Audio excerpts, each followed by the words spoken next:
Hi friends, இன்றைக்கி என்ன long வீடியோவில் பார்க்குறீங்கன்னா, இன்றைக்கி வந்து எங்கள் வீட்டு தோட்டத்தில் வந்து மயில் மேய்ஞ்சுது பாருங்கள். பார்க்குறதுக்கே அவ்வளோ அழகாக இருந்தது. அவ்வளோ பெரிய தோகை. உண்மையுமே பார்க்கும்போது அவ்வளோ சூப்பராக இருந்தது. அதுவும் இல்லாமல் இன்றைக்கி ஆடிச்சு வேறு தோகையை விரிச்சுக்கிட்டு. ரொம்ப நாள் கழித்து நான் வந்து தோகையை விரித்து பார்த்தேன். ரொம்ப சந்தோஷமாக இருந்தது. மனதுக்கு ரொம்ப நிறைவாக இருந்தது. பாருங்கள் எப்படி ஆடுதுன்னு. நீங்கள் பார்த்துருக்கீங்களான்னு கண்டிப்பாக கமெண்ட் பண்ணுங்கள். நான் கிட்ட போக போக அப்படியே கொஞ்சம் கொஞ்சமாக அப்படியே பயந்துக்கிட்டே கிட்ட போனேன். எங்கே சுருங்கிடுதோ அப்படின்னு சொல்லிட்டு. ஆனால் வந்து 1க்கு 2 டைம் வந்து ஆடிச்சு. எனக்கு ரொம்ப சந்தோஷமாக இருந்தது. என்னதான் வந்து முருகனோட வாகனம்ல கிட்ட நேரில் பார்க்கும்போது அவ்வளோ அழகாக இருந்தது. இயற்கையாக வந்து அதோட தோகையெல்லாம் கிட்ட நேரில் பார்க்கும்போது சூப்பராக இருந்தது ஃப்ரெண்ட்ஸ். பாருங்கள் அது எப்படி அழகாக ஆடுதுன்னு. அது இல்லாமல் மழை வர மாதிரி இருந்தது ஃப்ரெண்ட்ஸ். மழை வர டைமில் தான் வந்து அது ஆடுன்னு சொல்லி கேள்விப்பட்டேன். நான் நேரில் பார்க்கும்போது அவ்வளோ சூப்பராக இருந்தது. நீங்களும் அந்த காட்சியை நீங்களே பாருங்கள். நான் கிட்ட நெருங்க நெருங்க அது அப்படியே கொஞ்சம் கொஞ்சமாக சுருக்க ஆரம்பிச்சிச்சு ஃப்ரெண்ட்ஸ். ஃபஸ்ட் டைமு, அப்புறம் 2வது டைம் நல்லா ஆடிச்சு.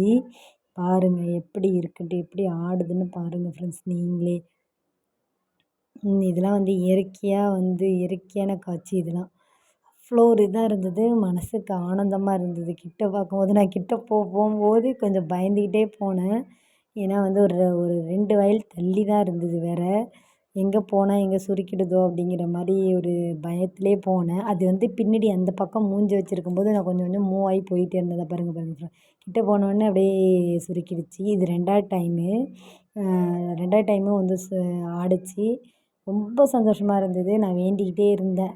ஒரு டைம் கூட ஆட மாட்டேங்குதே கண்ணு முன்னாடி அப்படின்னு சொல்லிட்டு ரொம்ப கஷ்டமாக இருந்தது. நான் 1க்கு 2 டைம் ஆடினோன்னே ரொம்ப மனதுக்கு நிறைவாக இருந்தது. ஃபஸ்ட் டைம் ரொம்ப நாள் கழித்து பார்க்குறேன். அதுவும் இல்லாமல் மயில் ஆடுறத. செல்லில் தான் பார்த்தேன். நேரில் பார்க்கும்போது இன்னும் அவ்வளோ அழகாக இருக்குது. பாருங்கள் நீங்களே பாருங்கள் ஃப்ரெண்ட்ஸ். உங்கள் வீட்டில் இந்த மாதிரி ஆடியிருக்கான்னு கண்டிப்பாக சொல்லுங்கள். உங்கள் வீட்டு வயலில் நிறைய மயில் ஃப்ரெண்ட்ஸ். அது மட்டும் இல்லை, நிறைய மயில் பார்க்குறதுக்கே அவ்வளோ அழகாக இருந்தது. நான் அன்னைக்கு மட்டுமே ஒரு 5 மயில் வந்து தோகை விரித்து ஆடினதை பார்த்தேன். ஆனால் என்னால் இந்த ஒரு மயிலுக்கு உள்ள வீடியோ தான் எடுக்க முடிஞ்சு. பாருங்கள் தோகை சுருங்கிடுச்சு. நான் கிட்ட போயிட்டேன். அதனால் பிடிச்சிருந்தால் லைக் பண்ணுங்கள், ஷேர் பண்ணுங்கள், சப்ஸ்கிரைப் பண்ணுங்கள். மை சேனலுக்கு சப்போர்ட் பண்ணுங்கள் ஃப்ரெண்ட்ஸ். தேங்க்யூ. மயில் பிடிக்குன்னா கமெண்ட்